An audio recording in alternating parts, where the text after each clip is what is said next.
Hello guys, in this video we are going to see about what is multiprogramming. Okay, so in the previous video I have told you that whatever the program I am going to execute, it is always resides in your secondary memory. So to execute your programs which is available in the secondary memory, it has to be brought to your main memory. So at my first instance, my first program is brought into my main memory and now it is named as a process. Okay. So now process 1 is ready for your execution, right? So then this process 1 has to be pushed to my CPU for the execution. Okay. Now the CPU is in execution of the process 1. Okay. During the meanwhile, your program 3 and program 2 will get loaded in the main memory. Okay.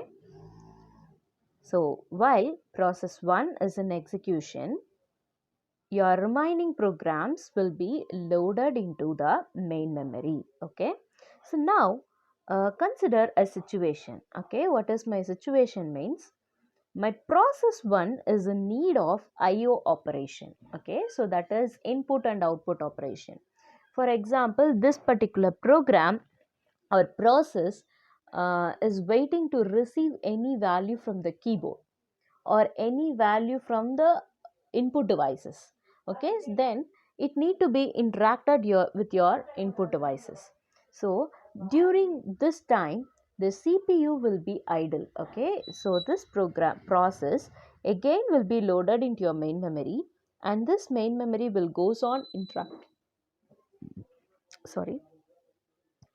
So now this program this process again will get loaded into the main memory and get interacted with your secondary devices for your input and output operation. So meanwhile, this CPU will be very idle. Okay. So meanwhile, your CPU will be idle. So to overcome this situation, so for example, if the IO operation goes for a longer period, okay, for 1 hour or 2 hours, how long this process 2 and 3 will be waiting in the main memory itself. Okay, how the user will be feeling that. Okay, you will be prompted for 2 to 3 hours for waiting for an application to get executed. You won't get bored regarding this. You will felt very bad about this your operating system, right? So to do make this operation in a good manner, what you will do means you have to interrupt the process 2. Okay, so because you know that CPU is idle for period of time, so this idle period is utilized by the process 2. Okay, so this CPU will make an interruption to the process 2 and this process 2 will get inside for execution. This is concept is called as multiprogramming concept. Okay.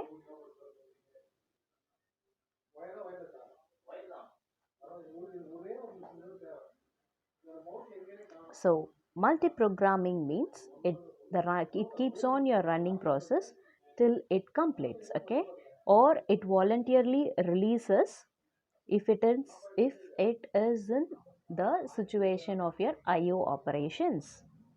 So next, we'll be seeing about multitasking. So what is multitasking, ma'am? In the sense, we have in two perspectives, okay? Whether I am dealing with multiple process, okay? Multiple process means more than one process is loaded in your RAM memory, okay?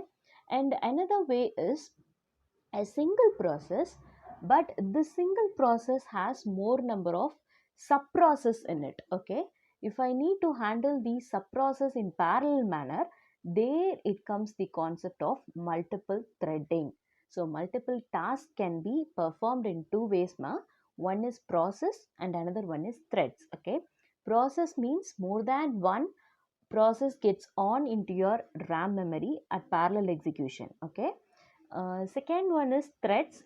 A single process is executed with the help of sub process. Okay, so this sub process I'm mentioning here, it as threads. Okay, so these threads are collectively uh, helped for the completion of the process execution. Okay, so how we can achieve this? Okay, so here one more twist available in the sense you will be allocating equal number of time in all the execution of the process. Okay, let us discuss about process multitasking. Okay, previous what is in multiprogramming, what is the problem I felt in the sense I had more than one program in my RAM memory, but the process one is alone takes much more time for its completion, right? And other two process has to wait for a longer period of time. Okay, if this process one is wishes to release the CPU, then only this process 2 or process 3 can utilize the CPU. If process 1 is not ready to release the CPU, in the sense this process 2 and 3 has to wait for a long time, okay, for its completion. So that's a problem, right? So why can't we do this?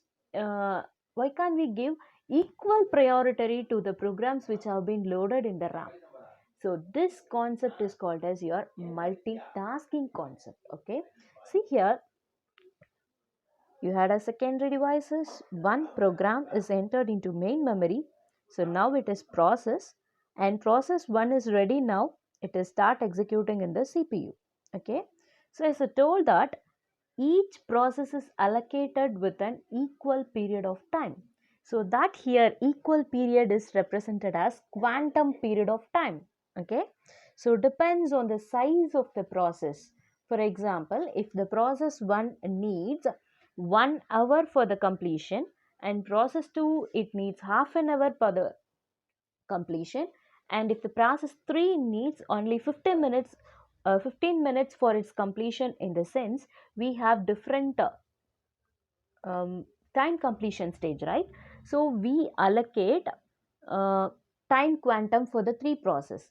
Consider the quantum is half an hour. Okay, so process 1 will take 2 cycles for its completion and process 2 will take 1 cycle for the completion, and process 3 it has additional time. Okay, so only 1 cycle is needed, even half cycle is needed. Okay, so let me check one by one. Okay, so now process 1 has entered into CPU now. Okay, so it executes for half an hour.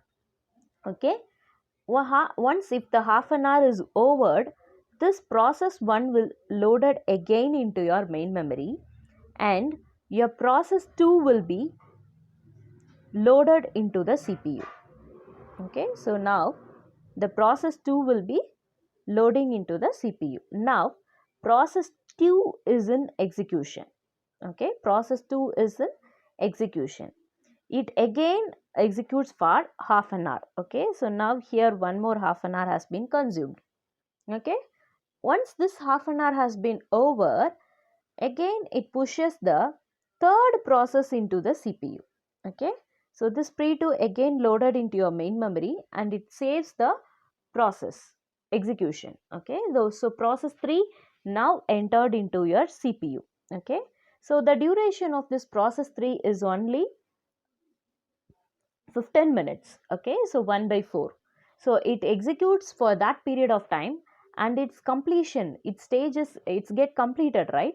So it moves out from the RAM. Likewise program 2 is also an half an hour duration, it is also completed its execution, so it move out from the RAM. So remaining only one program is there. So what is that program? So process 1 is there. So process 1 total allocation is 1 hour, but it consumed only half an hour. So another cycle it will be loaded into the CPU. Okay, so this concept is called as round robin algorithm. So round robin algorithm, that is scheduling algorithm in CPU. Okay, so we have numerous applications of your scheduling, that is we call it as LIFO, FIFO, SJF. So like that we have numerous scheduling algorithm and RR, so round robin. So round robin alone we proceeded here. Okay, so we allocate quantum period for all the process. So equal priority is given to the all the process loaded in the RAM. Okay. So this is about your multitasking. Next we'll see about multiprocessing. Okay, so multiprocessing means it needs more than one CPU. Okay, so nowadays we people are working with more than one CPU only, right? So if the people start purchasing itself, they are targeting for the quad core processors. Okay, quad means 4 CPUs at a single chip. Okay, so 4 CPUs at a single chip. That is a processor nowadays we are working with, and nowadays we people working with quad GPUs. Have you heard about GPUs? So where do we use GPU in the sense in gaming? Uh, when you go to mall and all, you will be playing some games, right? Sitting in a chair and you will be using your joysticks to move your games, right? So there they use a processor called GPU.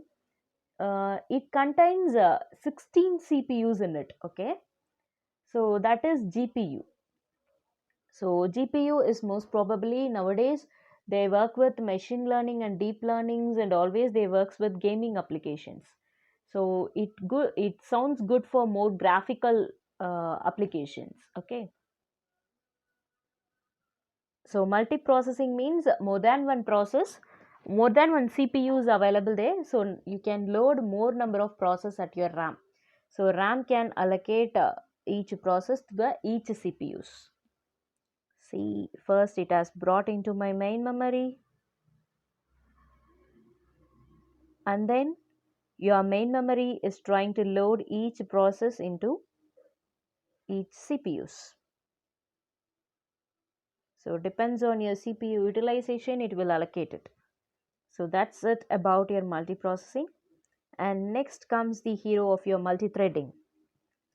So what is multi-threading means? So inside one process, there are numerous threads available. So what is a thread means? It is a lightweight process in சொல்லுவாங்க. Okay. So that only in the beginning of the introduction I have mentioned as sub-process. Okay. So some part of your process. Okay. So that is your threads. I think this particular part you could identify more number of lines in it, right? So actually it is not line, it is a thread. Okay, it is like this. So each thread has its own definition part. So what is the task I need to perform? So everything we define using a program. For that only we have made one example, right? Web browser, one application that opens multiple tabs. So this is a simple example of your thread concept. Only one process, so that is web browser process. Under the web browser process, you have numerous sub-process in it. Okay, so that is called as threads. So what is the advantage of these threads in the sense? These threads take up the memory space of a process alone. It doesn't need of any specialized memory space or specialized resources. Okay, so it shares those resources allocated to the process by the computer. Okay, operating system, whatever the resources allocated for this process one, this resource will be shared among all the threads. Okay, they will be like a team members. Okay, let me check.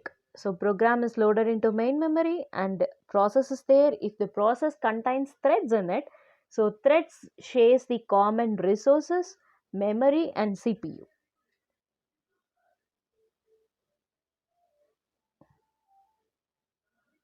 So how this thread structure will be differing in the sense?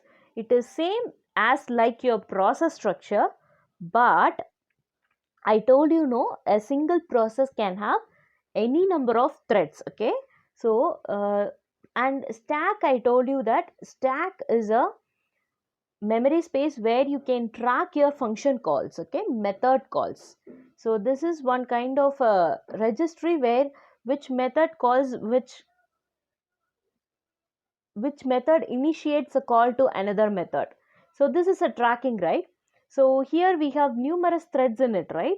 So if a problem arises at one particular thread, how could I identify who supplied the thread, who supplied the problem that I should be identify? No, once if I have been stored in some place, then only I could find out this is the place where I raised a problem. So that I need to identify. To make a track record, I assign individual stack memory for individual threads.